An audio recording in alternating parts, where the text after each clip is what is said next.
to move away from England and India, some happenings in the West Indies. Craig Brathwaite has taken over as skipper of the West Indies Test side. He obviously skippered them to a 2-0 win over Bangladesh. It was a pretty iconic series win for the West Indies. Teams don't tend to win overseas now. And the manner with which they won that series, there was that huge knock from Kyle Mayers as he chased down a big total in the first one. And he obviously led that pretty inexperienced side really well.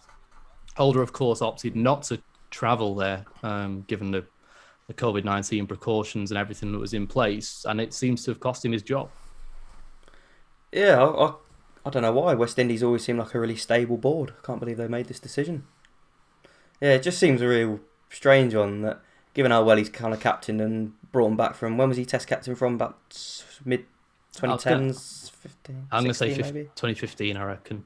Yeah, and he's obviously he took over as was he 24, 23, something like that? Yeah, he was basically a kid. Like, can you imagine like Sam Curran's the closest I can think to in age wise. Like, can you imagine Sam Curran taking on the burden of the ECB, English cricket, across Test cricket, everything else, with fighting financial matters behind the scenes and everything else? Just crazy, isn't it? He's done well to obviously lead them out of that period where all their players kind of had a mass exodus. Did so well. I think did they get a draw over here a couple of years ago? When they did it at Headingley, I think that was a series draw, yeah. And obviously he's had quite a few decent results, and obviously you're not going to have your best players available to you when you can't. It's just one of them matters of cricket. If you can go and get a few $100,000 for playing in the IPL compared to a smaller contract to play for your country for the entire year, it's a no-brainer. I think everyone else included would rather go and play in the IPL than play for West Indies at the minute, but it is what it is. Yeah, you have to say, he took on the job at a very young age in a very tricky period and led them through tumultuous times. And even this summer, he fronted up as a very important figure and role model in England, coming over during everything that was going on. We are a shambles as a country, and he thought, yeah, we'll take the boys here. We'll beat them in the first test as well and embarrass them just for good measure. And I'll front up as the poster boy for this Black Lives Matter campaign, leading the whole side through this really difficult period.